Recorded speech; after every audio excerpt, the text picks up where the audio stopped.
I stand here today on an island in the middle of the mighty Mississippi, clear-eyed about the fight ahead. to declare these words. that I am a candidate for president. I'm running for president of the United States of America. President of the United States.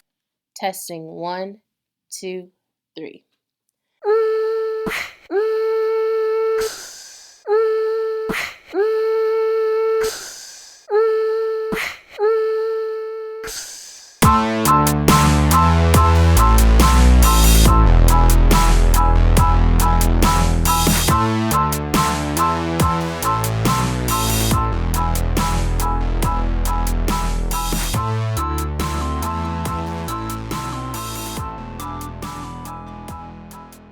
Hi everyone, and welcome to another Woke Wednesday. This podcast was created... Ooh, that's ugly. Hi everyone, and welcome to another Woke Wednesday. This podcast was created to shed light on different societal issues which have been at the forefront of public discourse through one of the most divisive times in American history. More so, it was created with the intent of allowing those who have often been neglected, shunned, or misunderstood to have a chance to share their experiences and thoughts. I hope that this dialogue encourages critical conversation and activism amongst all listeners, and I hope you'll tell all your friends about it and share on your social platforms.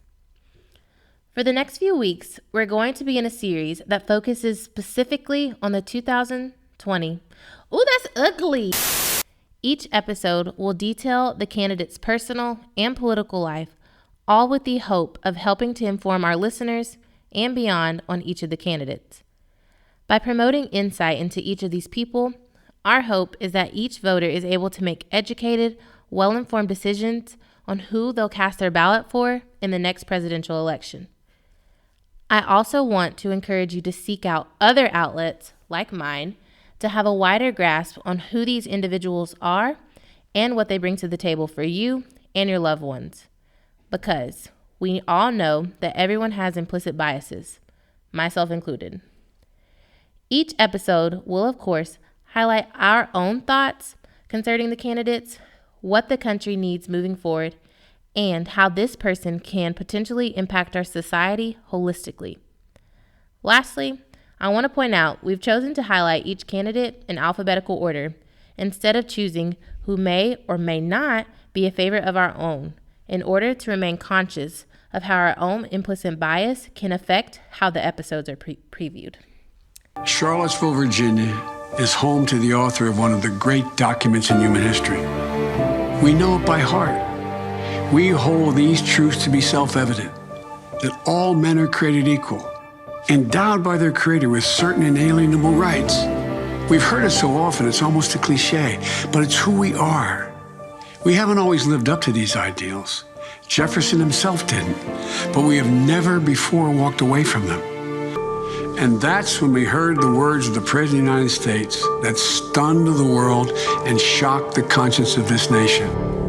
He said there were, quote, some very fine people on both sides. Very fine people on both sides? With those words, the President of the United States assigned a moral equivalence between those spreading hate and those with the courage to stand against it. And in that moment, I knew the threat to this nation was unlike any I had ever seen in my lifetime. I wrote at the time that we're in the battle for the soul of this nation. Well, that's even more true today. We are in the battle for the soul of this nation. I believe history will look back on 4 years of this president and all he embraces as an aberrant moment in time. But if we give Donald Trump 8 years in the White House, he will forever and fundamentally alter the character of this nation, who we are, and I cannot stand by and watch that happen. The core values of this nation, our standing in the world, our very democracy, everything that has made America America is at stake. That's why today I'm announcing my candidacy for President of the United States. Folks, America's an idea that's stronger than any army, bigger than any ocean, more powerful than any dictator or tyrant. It gives hope to the most desperate people on earth. It guarantees that everyone is treated with dignity. and gives hate no safe harbor. It instills in every person in this country the belief that no matter where you start in life, there's nothing you can't achieve if you work at it. That's what we believe. And above all else, that's what's at stake in this election. We can't forget what happened in Charlottesville. Even more important, we have to remember who we are. This is America.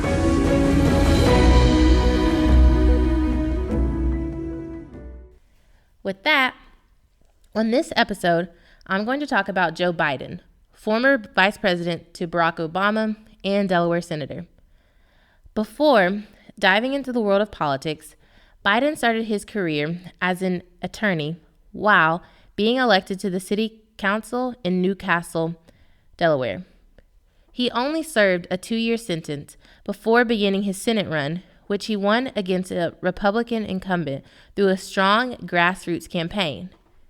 He became the 5th youngest person to ever be sworn into the Senate and is still to this day the longest serving Delaware senator by spending 36 years in the Senate.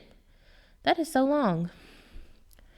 Before he was sworn into his first term as senator, Biden was met with tragedy when his wife and 13-month-old daughter were killed in a car accident while his 2 sons were seriously injured. At that point, he had a decision to make of either forfeiting his Senate seat in order to care for his sons.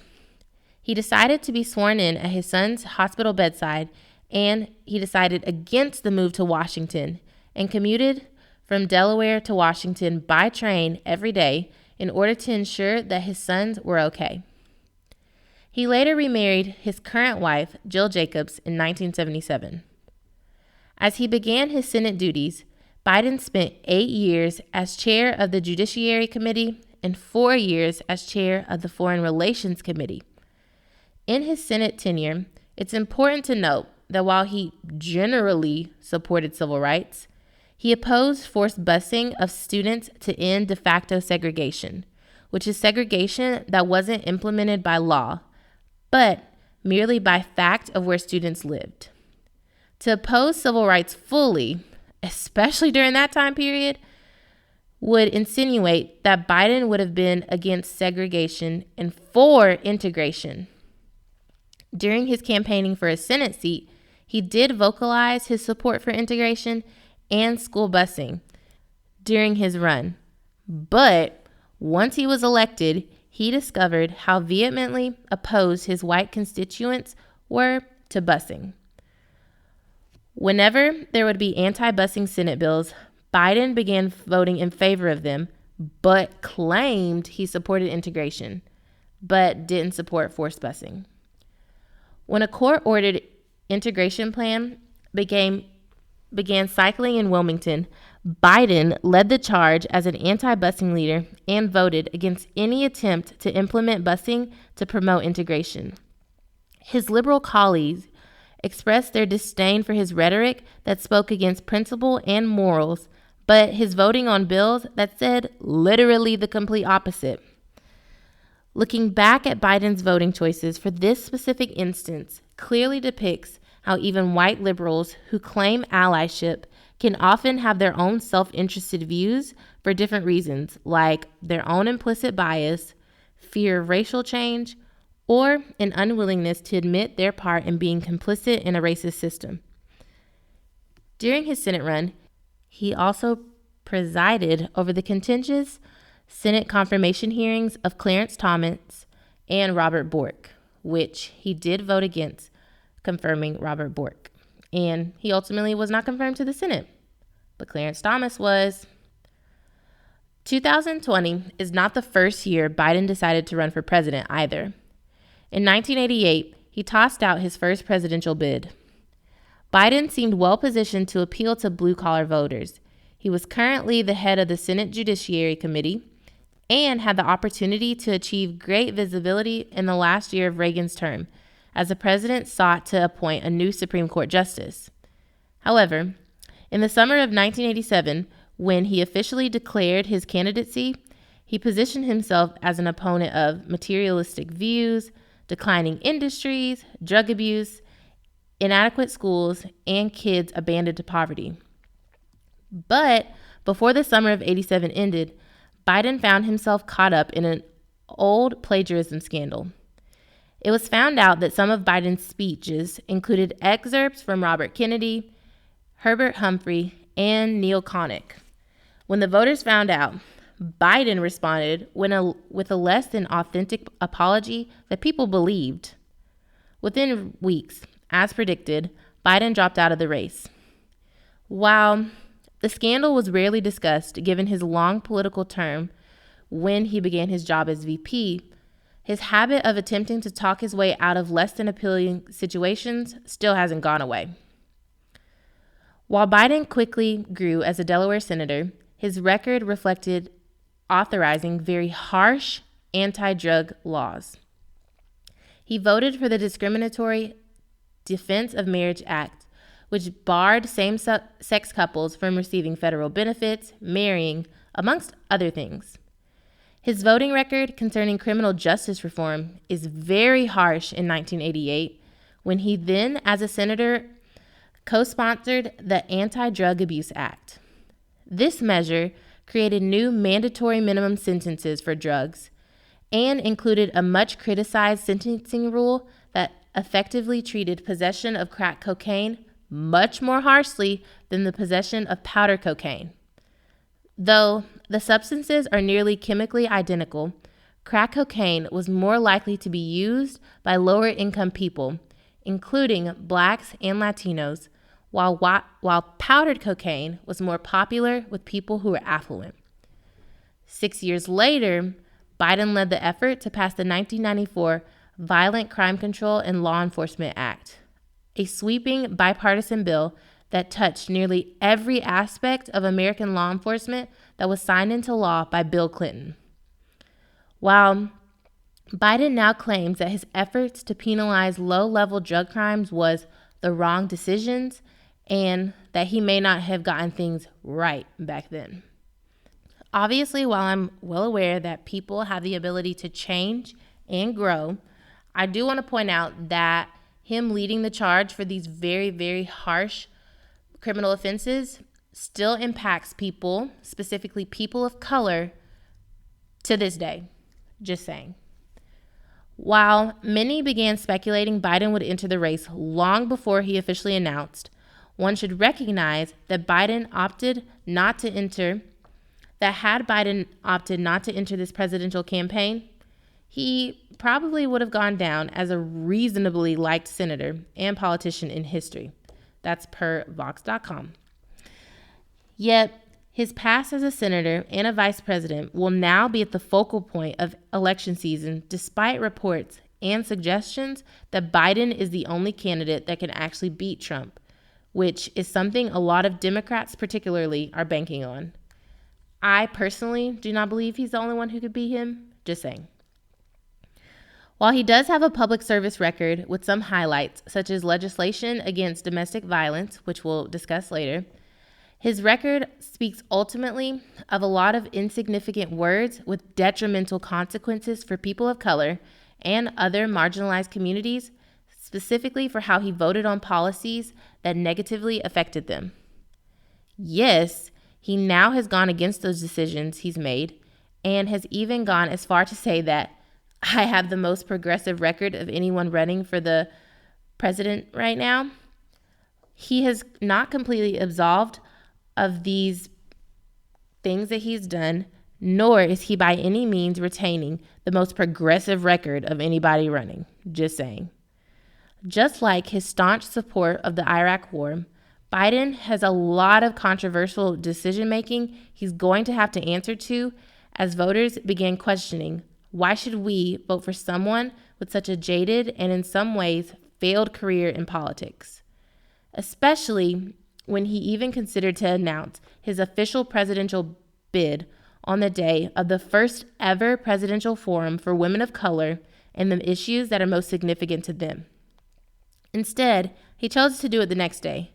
However, I personally can't look past how something that is so meaningful for women like me and women that look like me, how someone who claims to be an advocate for justice for all would even have the thought of announcing on that particular day.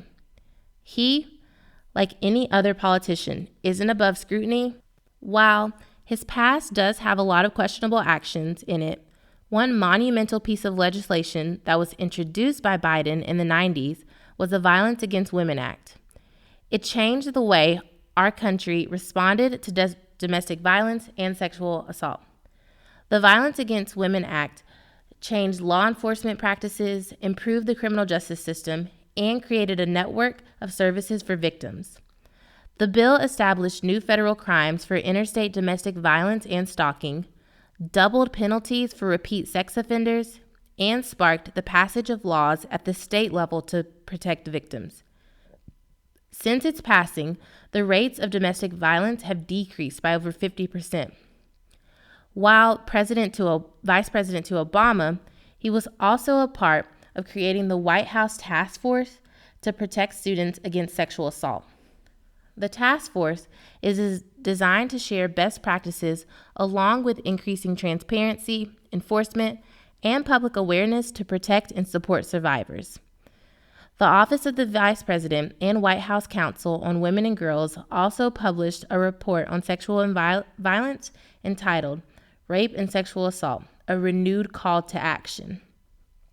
The VP and the task force are striving currently to partner across government, education, academia, and communities everywhere to ensure that all students feel safe, secure, and in a position to thrive when they head to school and out into the world.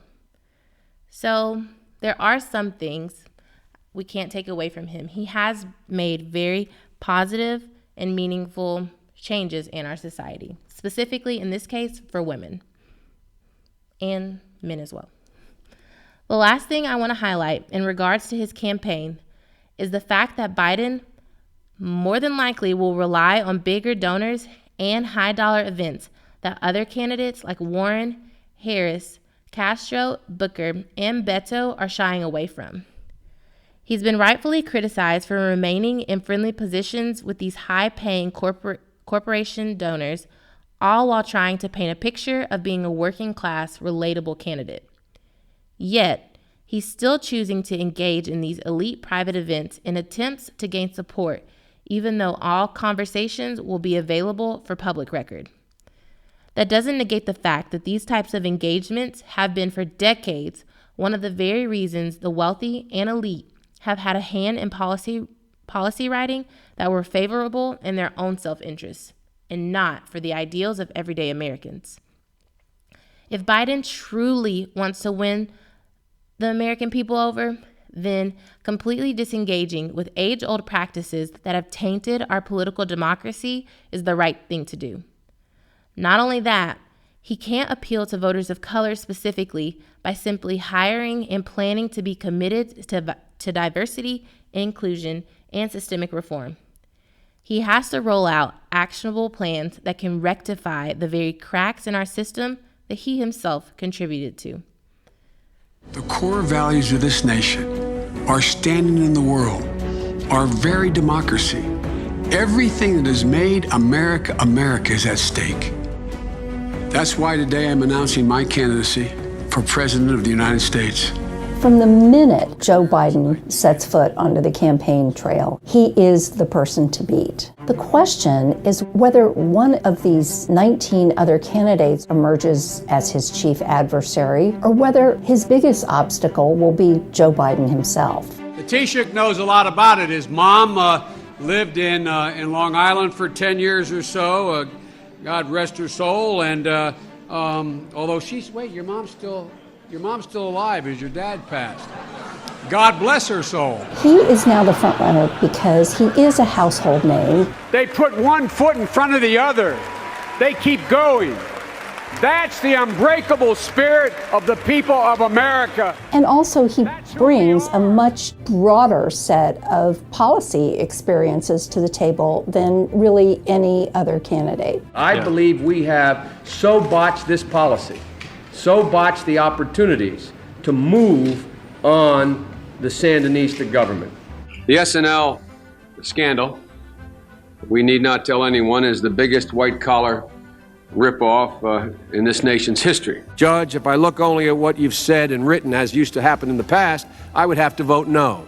For all the respect that he is given as the elder statesman, if you look back at Joe Biden's previous races, his 1988 bid flamed out in the middle of a plagiarism scandal. In 2008, he won exactly 4% of the vote in the Iowa caucuses. There is a lack of message discipline. The next Vice President of the United States of America, Joe Biden. I remember in the 2008 campaign, after the Obama team put him on the ticket, at a fundraiser late in the campaign, he went so far as to apocalyptically almost predict there would be a major international crisis. This was one of those moments tailor-made for a Saturday Night Live parody. Mark my words, if you take away nothing else from what I say here today, or indeed in this entire campaign, remember this: if Barack Obama is elected, we will have a crisis. There are some episodes that he is going to have to explain in greater detail. His handling of the Senate Judiciary Committee and its treatment of Anita Hill. In recent months, we saw a bunch of incidents unearthed where he made women uncomfortable. He is, in his own words, a very tactile guy. You know, social norms have begun to change, they've shifted, and the boundaries of protecting personal space have been reset. And I get it. I get it. But then, within a day or two, he was joking about it. I just want you to know I had permission to hug Lonnie. Which really made people wonder, did he really get the message? The question is whether Biden can really adapt to what politics is, what politics has become. It's not so much that he will seem old, but that he runs the danger of seeming as though he is a politician of a different era. We have to remember who we are. This is America.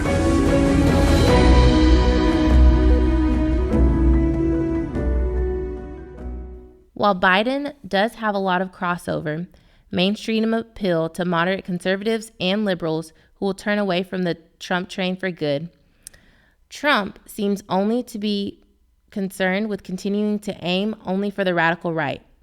And Biden potentially could have what it takes to bring it to somewhat of a return to normalcy. But is American politics even normal anymore, though? We'll see. It's disappointing that he seems only to be concerned with his own upward mobility and not voting for the most progressive of measures, specifically on social issues. While he could strike the right chord if he keeps on the human decency train, is he honestly spicy enough to really capture attention? While he does seem to have the Obamas behind him, will other people still want to pull for someone not as ingrained into the system? There are still so many questions surrounding Biden as a person and as a politician. Hopefully, we'll see if he can address some of these issues and start balancing the left and the moderate a little bit better. But only time will tell. I hope that this episode was informative and thought-provoking for all that listened and for those that will listen in the future.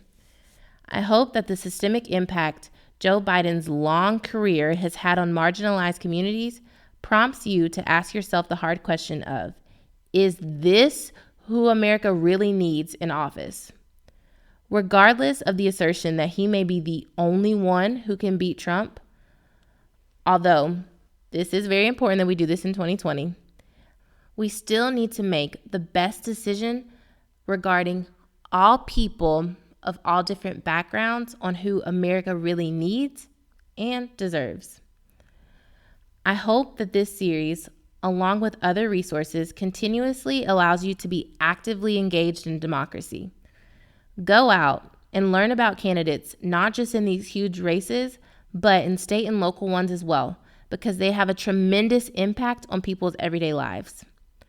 While Biden may be an experienced politician with lots of background information, that doesn't mean he's the best person for the job or even qualified to do it.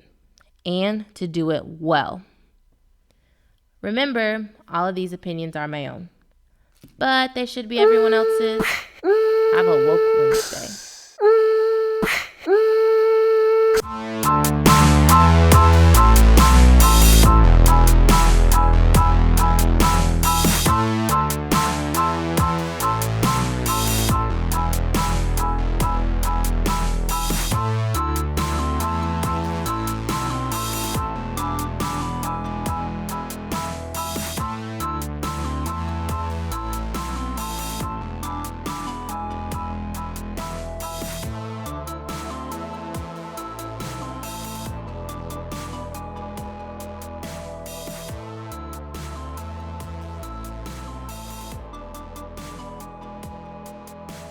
Thank you for another Woke Wednesday.